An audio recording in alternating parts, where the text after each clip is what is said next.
What makes a great pair of glasses? At Warby Parker, it's all the invisible extras without the extra cost. Their designer quality frames start at $95, including prescription lenses, plus scratch-resistant, smudge-resistant, and anti-reflective coatings, and UV protection, and free adjustments for life. To find your next pair of glasses, sunglasses, or contact lenses, or to find the Warby Parker store nearest you, head over to warbyparker.com. That's warbyparker.com. If you're a maintenance supervisor for a commercial property, you've had to deal with everything from leaky faucets to flickering light bulbs. But nothing's worse than that ancient boiler that's lived in the building since the day it was built, 50 years ago. It's enough to make anyone lose their cool. That's where Grainger comes in. With industrial-grade products and dependable fast delivery, Grainger can help with any challenge, from worn-out components to everyday necessities. Call, click Grainger.com, or just stop by. Grainger, for the ones who get it done. At your job, do you ever have to deal with a nose roller? How about a snub pulley? Well, if you're installing a new conveyor belt system, dealing with the different components can sound like you're speaking a foreign language. Luckily, you've got a team ready to help. Grainger's technical product specialists are fluent in maintenance, repair, and operations. So whenever you want to talk shop, just reach out. Call, click Grainger.com, or just stop by. Grainger, for the ones who get it done. It's the Opperman Report. And now, here is investigator Ed Opperman. Okay, welcome to the Opperman Report. I am your host, Private Investigator Ed Opperman. Okay, here we go. Oh, my God. All right, what do we do? I'm your host, Private Investigator Ed Opperman. You can find me at Opperman Investigations and Digital Forensic Consulting. Just email me directly at oppermaninvestigations@gmail.com. What else do I always say? Check out the Patreon, our Patreon. A lot of great stuff up there. We just put up a new show tonight with Heidi Hollis, who was from Coast to Coast, with the most of the most. Let's see here. Heidi Hollis, she wrote a book about shadow people and the Hat Man. You know those things you see when you're on meth? Okay, so she wrote like 10 books about the Hat Man and shadow people and this kind of stuff like that. It was an interesting interview. I enjoyed it. So you can check that out. It's on our Patreon. Help support the show. Can really use the support right now. Right, guys, if you can share the show, if you can retweet the show, please, please, please do that. The Spreaker link, I get like another 5% if they listen on Spreaker. This is the big time of the year where the ad revenue, because the holiday ad revenue is so high. I tell you something, man. You know, I've been complaining the past couple of weeks, about a month, about them doing this construction upstairs. And here it is now, 8 o'clock, you know, on a Friday night, you know, after a holiday, and they're sawing, hammering, and banging. They turn the water off again this week. It's just... If you're out there, if you can get like a fake passport, okay, because I'm no longer responsible for what I'm going to do here, and I might need to make a hasty retreat out of the country. There's another show on Patreon, Thoughts Judge, Oppenheimer's Deadly Toys, the Nuclear Weapons Hoax. Oh, boy. And that's another fun show. There we got. Remember the whole John S. Captain saga? It's John S. Captain, but my friend named Ed Parnell put John A. Captain. John S. Captain was this crazy story about how his girlfriend was involved with the Illuminati and was in something with a dam, this dam in Seattle or something like that, or Portland, Oregon. I forget what it was. It's just this. She was murdered, you know, horrifically by these characters. A lot of stuff went on behind the scenes when I did those shows, you know, where I actually was talking to the homicide detectives in that case. A lot goes on here, man. You guys have no idea about. Everybody thinks it's all fun and games. It's a big joke. Anthony Feinstein, Moral Courage, 19 Profiles of an Investigative Journalist. I really enjoyed the show. I really enjoyed this interview. The book looks excellent and really hit home with me. This guy deals with, he gives therapy to journalists that are suffering from traumatic stress and all kinds of stuff like that. Hey, say a prayer for my friend Gigi, okay? She's having a baby. She's having a tough time. And at the same time, her ex is serving her with custody and child support papers. Actually, I think she's emailing me right now. She might be in the ER right this minute, or in the hospital, in a hospital bed. So if you pray out there, please say a prayer for my friend Gigi. A real sweetheart. I know such nice people, man. It's just amazing. Richard Otto, The Paradox of Our National Security Complex, How Secrecy and Security Diminish Our Liberty and Threaten Our Democratic Republic. Amy Vilela is an old repeat. Shaylin should not have died. I had Amy Vilela on the show years ago, and then after I had her on, she was a local Vegas woman whose daughter died because of the healthcare system. Her daughter was out of the Army and had a lapse in her medical coverage and had this visit to the hospital, and they just kind of shooed her away. And she wound up dying. But this show here, we had Amy Vilela on. Then after us, she was interviewed by Rolling Stone magazine. And her career took off after that. She was in Knock Down the House, that film about what do they call them? The DSL Democrats. I forget what they call them. Like AOC and all this kind of thing. This was back in the days when people couldn't say AOC. They were trying to say Alexandria Ocasio, or Alexandria Cortez. No one could say it back when I first interviewed Amy Vilela. But then she became a spokesperson, a surrogate for Bernie Sanders. So I had her first, man. Victoria Wentner, my daughter. I stopped mentioning my daughter on the show. Sorry about that. But she interned for Amy Vilela when she was, and she coached Amy Vilela in her Senate debate.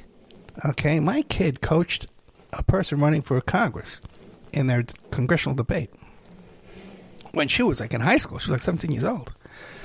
Okay. I'm going to have to get them some dynamite or something upstairs. And then they did something, too, where now when they turn on the water up there, it's like, every time the water goes on, man, I'm going to have to move. I'm going to have to move. It's just a nightmare. Right during my show.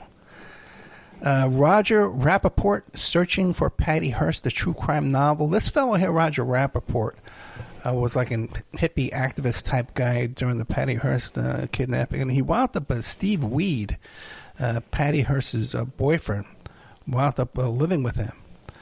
Ian Totten, West Memphis 3. This is all in the Patreon. John A. Captain. We had 2 shows, but all together I did 3 shows with John S. Captain. Okay, but put John A. Captain. He's better off because this guy's a nut. He swears that we took his interview and sped up his voice to make fun of him or whatever. I don't know. But here I got these homicide detectives contacting me. See how we're doing on time. See if the show's over yet. Oh, no, we got another 50 minutes to go. I'll get through it. Don't worry about me. I'll get through it.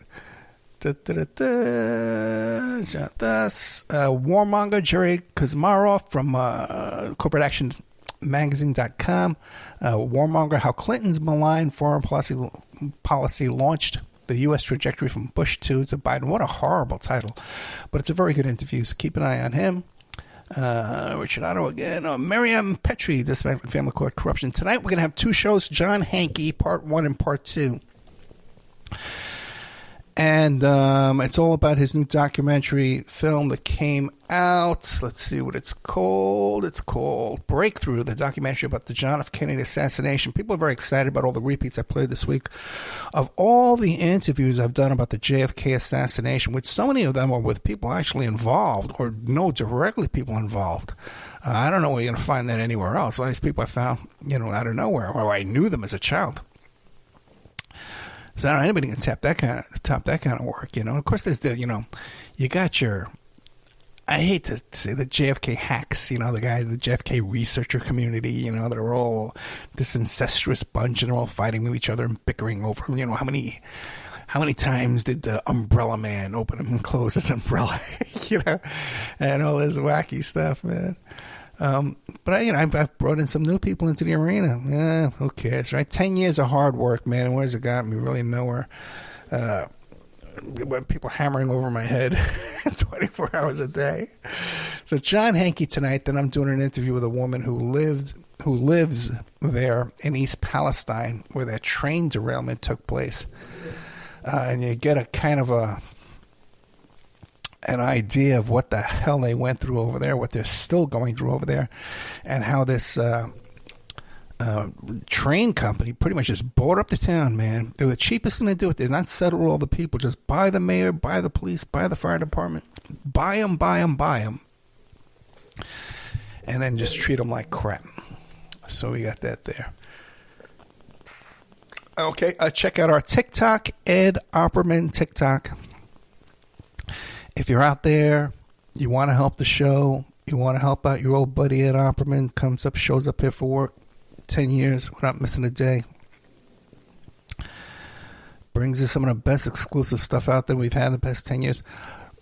Originated content and topics and categories of this kind of show. People, there's 100 people out there who are now doing the work that I made popular. Some of it's complete disinfo, some of it's just stupidity, some of it's garbage. The rest are okay. Okay, all right. But if you want to help out, I need people to volunteer and help me make TikToks and Reels to drive traffic to the podcast during this high revenue Christmas season. Very important. We got a chance to keep this thing going. Otherwise, man, everything may come crushing down. And I would say by February, that would be it. Even as it is, it's looking bad. I got offered this job to do like polygraph work. And it's a decent paying job. I can still do what I'm doing now. I can keep my PI work. I can keep the radio show. I would have to relocate. It would be like a routine. I'd have to work, on a routine, on a scheduled routine. The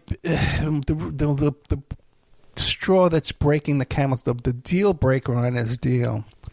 The guy who owns the company is a good guy. I like him. He does a lot of criminal defense work, and a lot of other stuff kind of work too. But he does screenings for national security clearances, and he does work too for prosecutors. And I've never worked for either one, and I can't do it. I just can't do it. And it's interesting too. I wasn't going to talk about this at all, but I told him, I said, first of all, I can't do it because of my conscience. I'm not going to work for the government. I want to work for the intelligence. And then I said, God forbid, if people found out, my whole legacy would be destroyed. My whole, my work of, counterinsurgency, my revolutionary work, my agitation, my activism would all be for naught. My whole reputation would go down the toilet.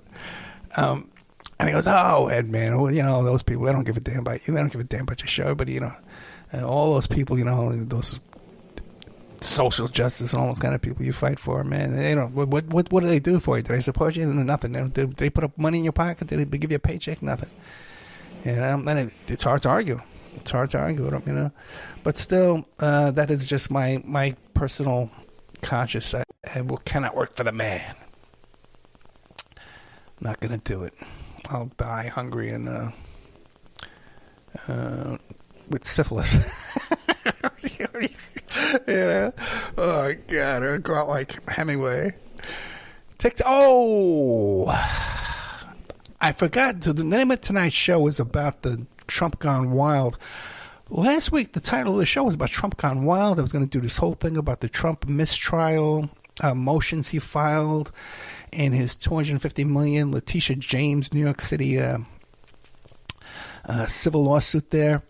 And comparing that to Joe Francis from Girls Gone Wild and when he had his wild litigation down in Florida. But I got so caught up in the glory holes. Oh, my God. If you haven't heard that story, go back and listen to it. Even I went back and listened to it. It was so funny. And what happened was I got these crazy people, and they're not all crazy. There's a bunch of crazy ones, and then there's people that are weaponizing these crazy people with connections to all kinds of nasty folks out there. And so I caught one of them posting online about his interest in glory holes, which is like this homosexual thing that men do. They go to these bathrooms, these rest stops and stuff like that with a hole, where they did, waist high, and the other guy's on the other end on his knees. And I tell the whole story there.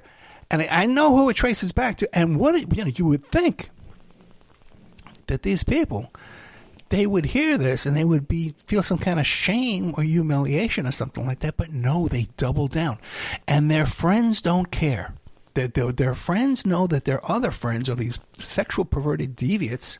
Everybody do whatever you want, but come on, that's pretty disgusting behavior, man. Sticking your thing through a hole in a wall for some strange. I don't know how you could hold your head up doing that, man. I'm a pretty liberal guy. Okay, I'm a pretty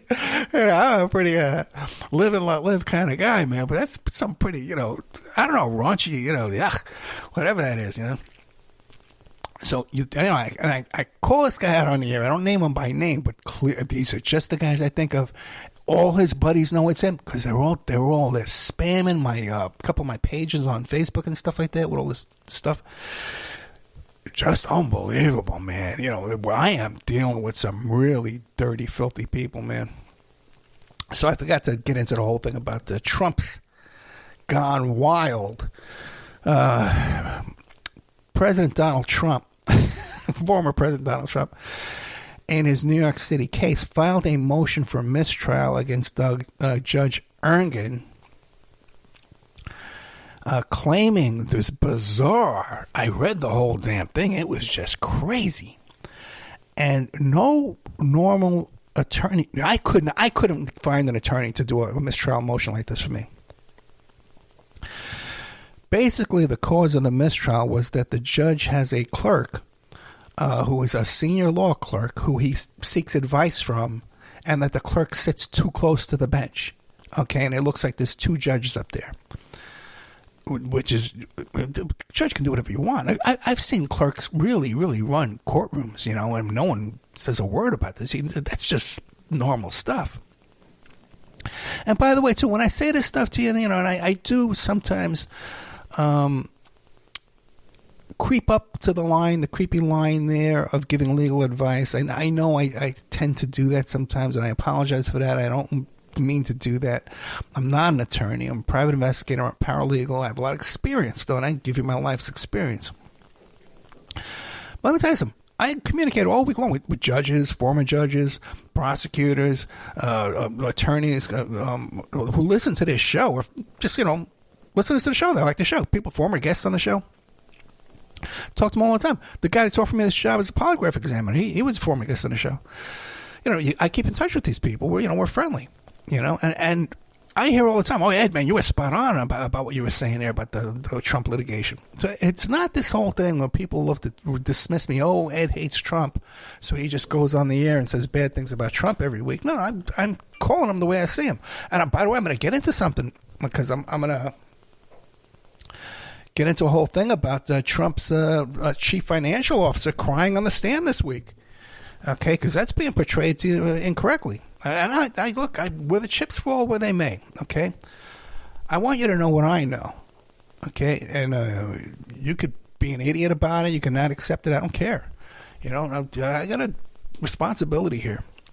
And maybe you should get that book, Moral Courage, and you might understand what my responsibility here is. You might understand where I'm coming from when I put a microphone in front of my face. Okay. It's not for YouTube clicks.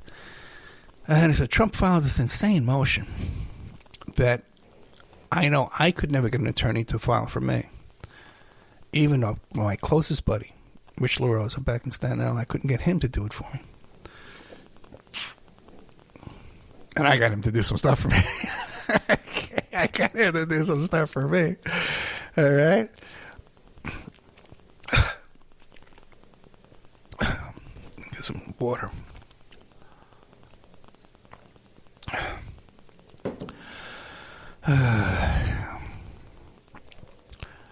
But it reminds me, I'm calling it Trump Gone Wild. It reminds me of the motions I used to see that Joe Francis was filing in his defense down in Florida. I forget what it was, like Daytona Beach or something like that. It was around 2005 or something. Joe Francis says, I'm bringing my Girls Gone Wild down to Florida. And they told him, hey, man, you're not coming down here with that shenanigans during spring break and abuse our young girls here and with your behavior and stuff like that. And he did. He said, I don't care what you see. He went down there. They arrested him, man, for sex trafficking and deep pornography, drug possession, bringing drugs into the jail. Then it escalated and expanded into tax evasions. And this guy hired some serious legal attorneys down there. Yeah, Joe Black working for him at one point. Roy Black. Joe Black was one of the guys in Manhattan from, I think they talk about him in that movie, with the Fugazi there with Al Pacino. Donnie Brasco. But so he had a real good legal team. The guy has money. Joe Francis has had money before Girls Gone Wild. I don't know if people are aware of this. I know some people who know Joe Francis very well. He won't even return an email from me. He's not going to come on his show, so I'll say whatever I want. As long as I know it's true. Joe Francis was flying around on a private jet with Paris Hilton. Okay? During that period of time, when Paris Hilton had that sex tape with Rick Solomon, who later on married Pam Anderson, other people. What he does for a living? Joe Francis was hanging around with Rick Solomon and Paris Hilton on his private jet before Girls Gone Wild. Before flying back and forth to Mexico on jaunts and joy rides. Okay, with all these fun people. Jet setter. I wonder where that money came from. He's living in Mexico now, by the way, too. Good old Joe Francis. So Joe Francis had money and was into stuff before Girls Gone Wild. Whatever that was, I don't know. But it was profitable. And by the way, too, in that tape, that Paris, One Night in Paris tape, she's talking about being with this guy and that they've been together for this certain period of time. She was underage when they first started going together. That's on the tape. That's not me saying that. Okay? That's a crime. All right? That's coming out of their own mouths when they're chit-chatting. I don't know why it wasn't cut out. 24 minutes in. Oh, my goodness. So he used to file these bizarre motions, man, where he would talk about the judge and the judge's personal life and stuff. And finally, he fired all his attorneys. He started representing himself. And he had another guest that was on this show early on when the show first started, Steph Watts, who was a producer for, who's that woman? Nancy Grace. Nancy Grace's producer. Nancy Grace's producer was at the council table when Joe Francis was defending himself down there in Florida. So Joe Francis, he got hit with like a huge multi-million-dollar tax fee. Still hasn't paid it off yet. There you go there with the Trump's Gone Wild. What else has gone with Trump's case this week? Get this, man, is a big one. That guy, Jason Miller. Jason Miller, who was, I think he was Trump's digital marketing guy, something like that, right? For the campaign. He's a surrogate, though, for sure. A high-level surrogate. And he was just hit with a lawsuit for rape, sex trafficking, sexual coercion, abuse, battery of a woman, AJ Delgado, who's another high-level 2016 Trump campaign aide, who's like a well-known person, man. She has a career, okay? And she's suing Jason Miller, who had issues previous to this in his own divorce about strippers and all kind of problems with that too, as well, that he came right out and said, yeah, it's all true. Now he's getting these women drunk, sexually harassing them, sex trafficking them. Now, anybody people who see these things right away, right, And they say, oh, these women will say anything for money. Oh, they'll just say anything for... AJ Delgado has a real career. This is going to harm her career. Going public, it's difficult enough when these women are surviving this kind of abuse and this kind of trauma to get them to stand up for their rights and seek compensation. It's difficult. And even when you get them to agree to it, it's even more difficult going through the process of just the step by step, doing things. Okay, because it's traumatic. Nobody wants to do this. Nobody wants to go through this. Okay? So for her to stand up and go public like this, that can only negatively affect her career. And she has a real career. She has a career that she's going to get more money from than in this lawsuit. So this is not something that's in for the money. But what this also demonstrates very clearly is that Trump does not have that kind of power that he had even a year ago. Even a year ago, because this went on years ago. So in the last year, the year before that, someone like AJ Delgado was afraid to come forward because of the power of Trump. And now the writing on the wall is that he doesn't have that kind of juice anymore. Oh, Ed, you just hate Trump. Ed just makes this stuff up. He goes, all these libtards. He's Ed's a libtard. I just heard him say before he's liberal. Okay, fine. Ex-Trump Organization accountant, the CFO, Jeffrey McConaughey, broke down in tears on a witness stand Tuesday. Now, when I saw this, I thought just like everybody else thought when they were reading this. Maybe I didn't hear about this, okay? Maybe because it's, Thanksgiving week. Maybe it slipped by you, but, I keep an eye on these kind of things, and I saw this story.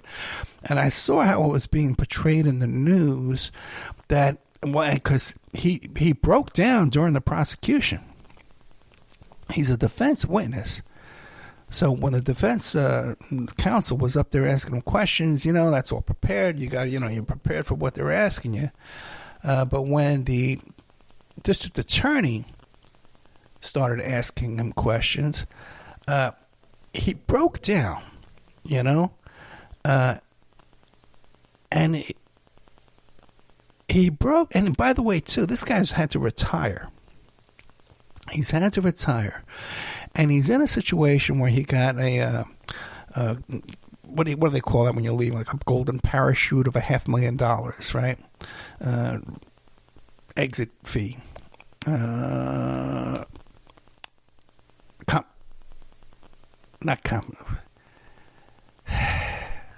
Anyway, you know how they give you money when you leave a place.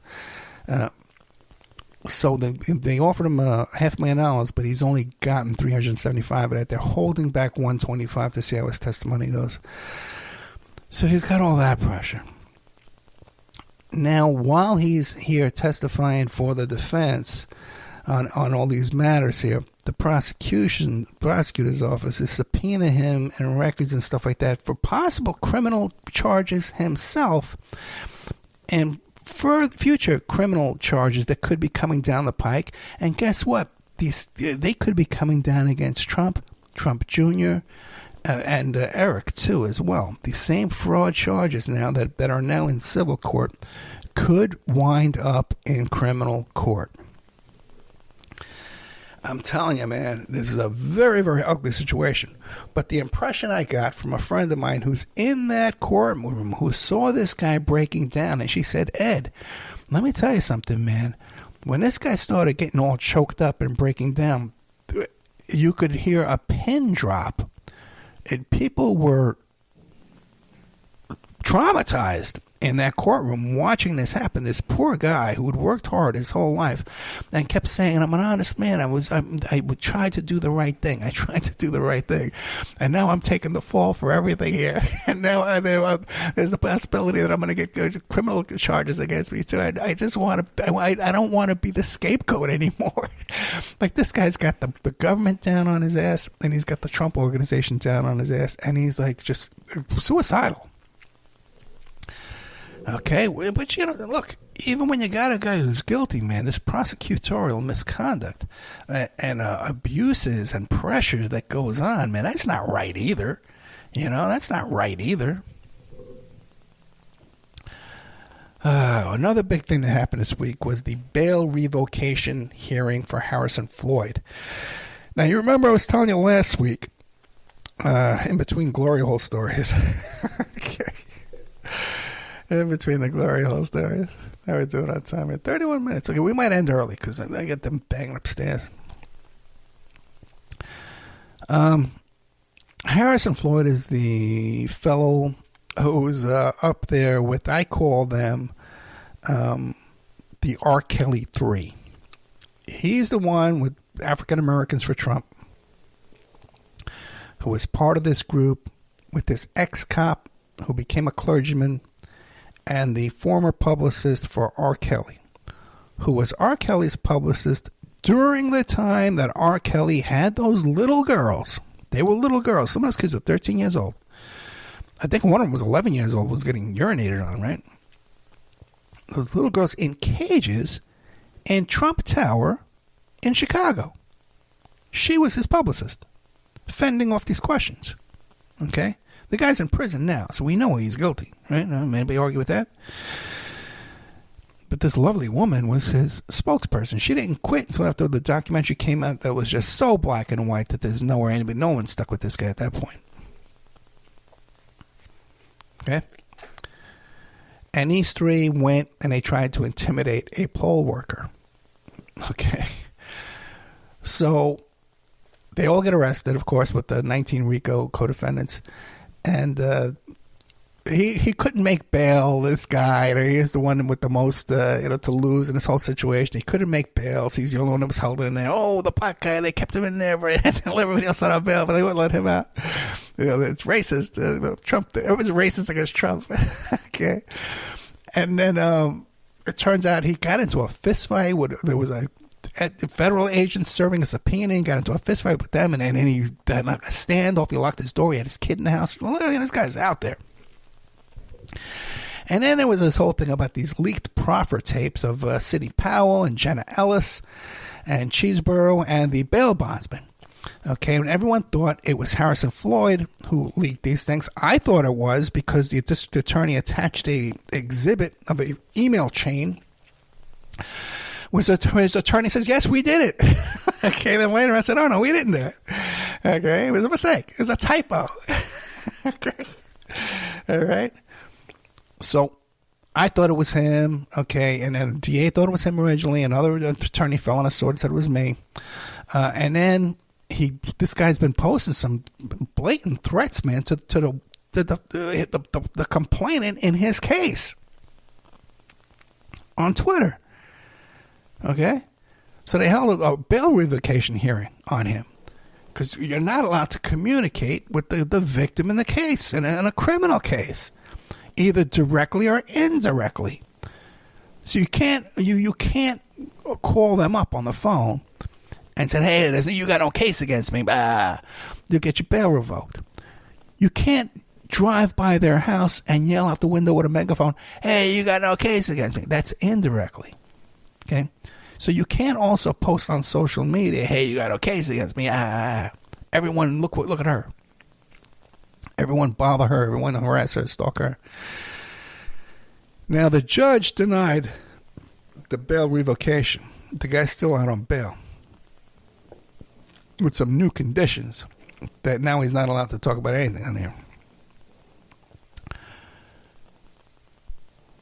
The only reason why, in my opinion, because I watched this hearing live, that his bail did not get revoked is because of bad lawyering.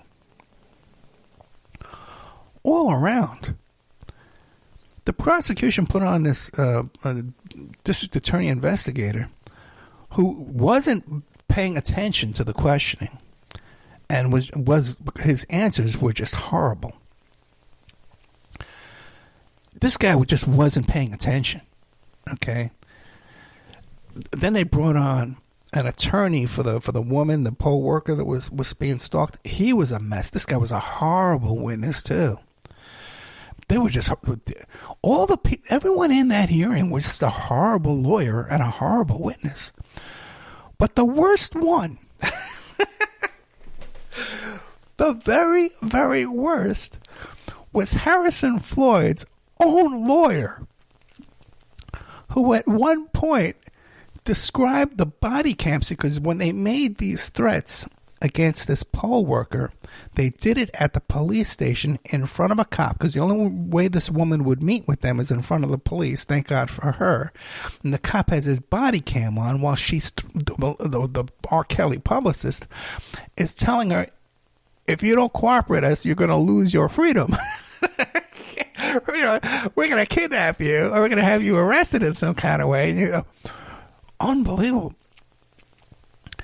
But this genius Harrison Floyd, his genius attorney at this bail revocation hearing, describes the body cam video of recording the threats.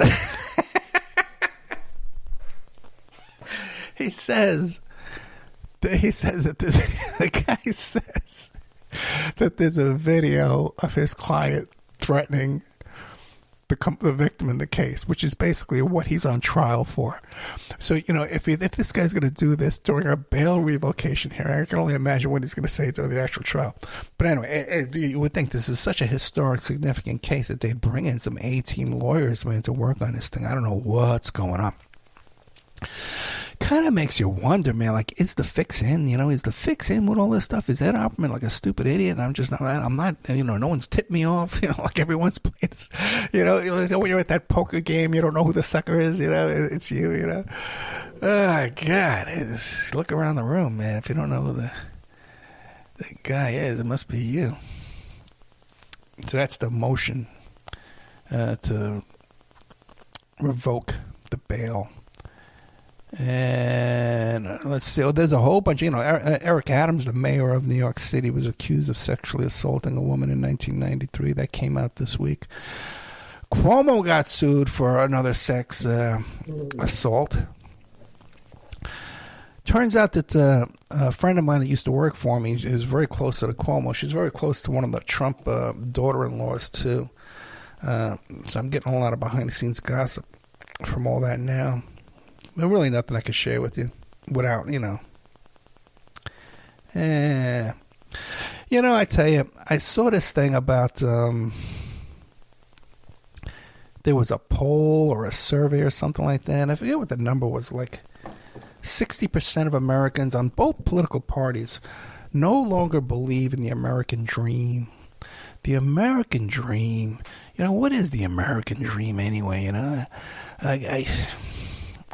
I guess it was a short period of time, like after the Korean War, really, where people were coming home and they built this affordable housing for all these soldiers to come home to, and the people could buy a home, they could buy a car, their wife didn't have to work, one family, a breadwinner, schools were kind of decent for, I guess. There was a lot of social problems, racism, bigotry, and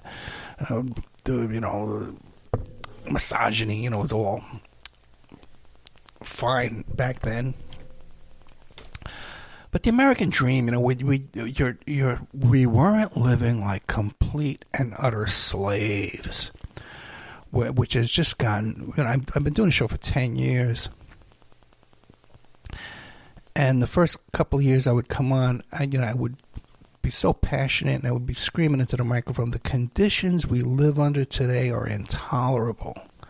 And I would talk about the Walmart family and how they owned, 30% of the country's wealth, assets, they would own, then it became 40%. Who knows what it is? Now they don't even publish it anymore, Things have gotten so much worse economically for the average working man in this country in the past 10 years.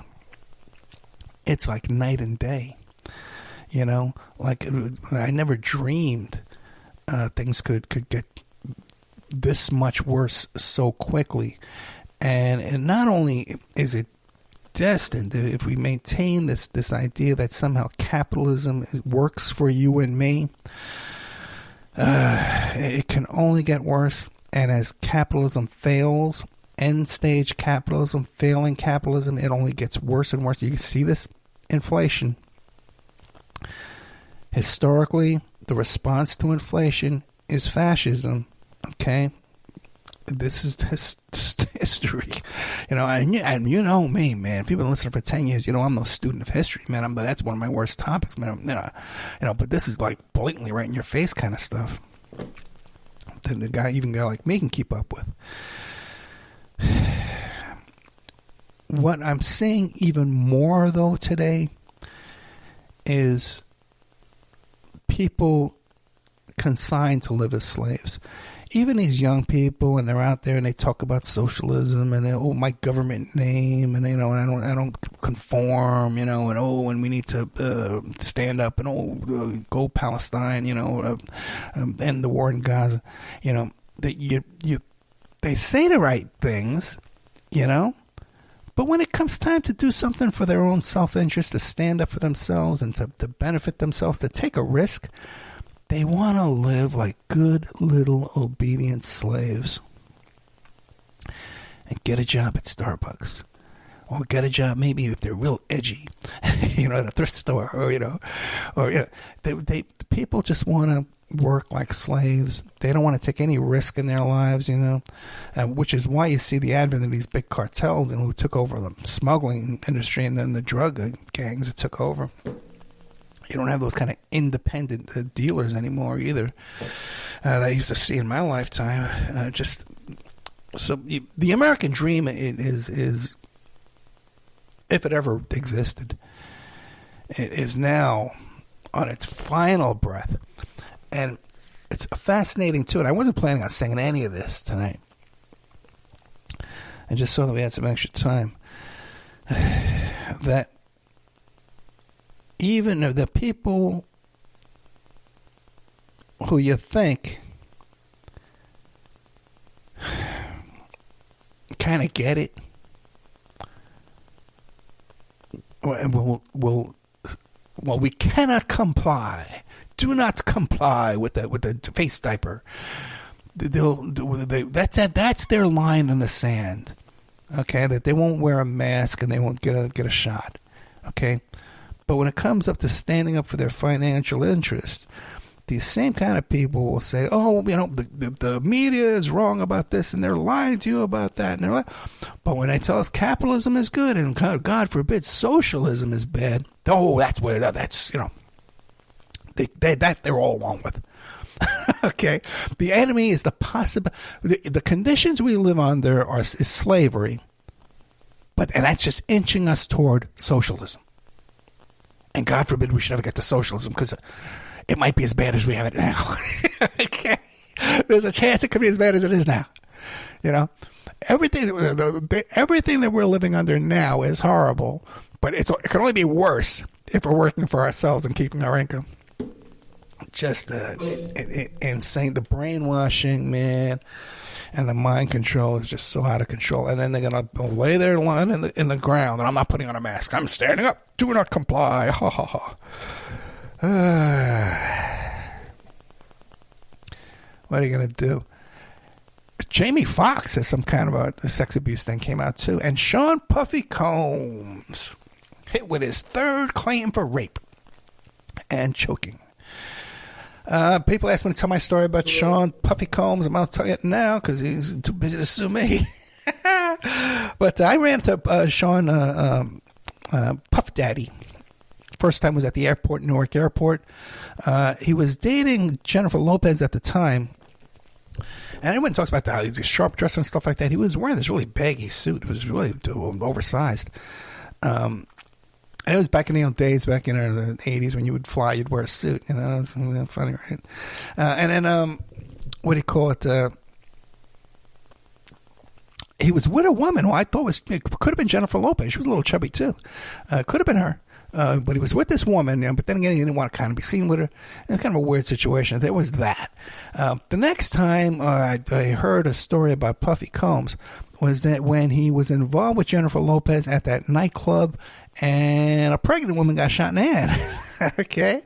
And a friend of mine just happened to be working EMT that night, and he took the woman who was shot in her hand, put her in the ambulance, and she would not stop screaming, "Puff Daddy shot me in the head. off, Daddy. Just shot me in the head. Okay. And it got to the point where everyone around them were putting their fingers in their ears saying, I can't hear you. I can't hear you. And they had Puffy on the ground, and Jennifer Lopez was carrying his gun in his purse, like all this stuff. And he was yelling to his bodyguards and the people around him, I'll give you 50,000. I'll give you 60,000. I'll give you 75,000 to take the case for him, to say that the gun was theirs. And ultimately, one of his bodyguards did take the case. Anyway, that's what I heard. That's one of the stories you hear out there. Boy, I'm telling a lot of stuff lately, man. I think my days are numbered. The Ed Opperman Thanksgiving Day tradition. Once again, it's so bizarre. I don't know, man. I just don't know. This has been my whole... I can't just say it's on the radio. It's kind of been my whole life around Thanksgiving, that people feel the need to invite me over for Thanksgiving. They think that I have no family. They think I have no friends, that I'm all alone. I did spend this Thanksgiving alone because there's work I got to get done. There's things I need to get done, and there's very little time I have to do it. And on a day when people aren't going to be calling me every 5 minutes and emailing me and texting me with nonsense. Yesterday and today are good days where I can get some stuff done without being bombarded, because you have an excuse. Okay, I'm not answering any calls. I'm not answering any emails. Just like everybody else. It's too busy. But it's always been, man, that people have always thought that I have nothing to do on Thanksgiving, that I have had no family. I'm talking about, I learned how to carve a turkey at 16 years old from my uncle, okay? My Cuban uncle taught me, because he worked at the Astor Hotel, and he taught me, I was like a waiter and stuff like that, a maitre d' and things. Worked his way up in the restaurant business. And he taught me how to carve a turkey. He said, I want to show you how to do this. You learn how to do it. And I learned how to do it. From that year on, I carved the turkey every year for my family. Then I learned, and because I lived, I'm a bachelor kind of guy. I cooked my own meals and stuff like that. I learned when I first got married, and my daughter was very little. We used to take her to the rec center for tumbling toddlers, I think it was called. She was like 3 years old, and the kids would run around, and they would do, roll around and things, and jump in a circle, and then there was a slide in the middle. And I was the only father there. There was only me and moms. Okay. So at the rec center, I taught a class at the rec center on holiday meals, how to cook, how to carve a turkey, how to make a turkey for dinner, how to make a ham, how to make a goose, lasagna. I taught this cooking class, believe it or not. And it was kind of fun too, man, because I would show them how to make the thing. Sometimes we'd cook it. Sometimes we'd eat, but we'd always have wine. We'd always have some wine at the class. And I got paid to do this. I charged, how many memberships, students would sign up for the class. Did a couple of years in a row. And then, the parenting takes up too much time. But it was a fun little thing I did, So I know how to cook all these things. People think I don't know how to cook. Are you crazy? Ed Opperman doesn't know how to cook? How could you even think that? Well, when my kid was little, all her friends, I made 3 meals a day for this whole neighborhood and all her friends, But even when I was a young guy, I told that story about how I ran into Pete Seeger a couple of times around Thanksgiving time. And, I ran into him right before Thanksgiving. I said, do you have any plans for Thanksgiving? He goes, oh, no, but why don't you come out with us? And it turned out he had a place on Staten Island with his wife, Toshi, I think her name was Tashi. And they had Thanksgiving dinner on Staten Island in Westerly. And I remember going there with my girlfriend, April, and bringing wine, big jug of wine. We bought a bunch of pot and stuff like that, too. And I had Thanksgiving dinner with my family, but Pete Seeger, I didn't think he had a place to go for Thanksgiving. And he didn't think I had a place to go for Thanksgiving, so he invited me to his Thanksgiving. I'm not going to turn down a Thanksgiving dinner with these cool old folk singers, man, I told the story a couple of times before. And then there was another time, too, where when I was in the beeper business and these people business associates invited me to Thanksgiving dinner thinking that I had nowhere to go. I had no family, I had no friends or anything.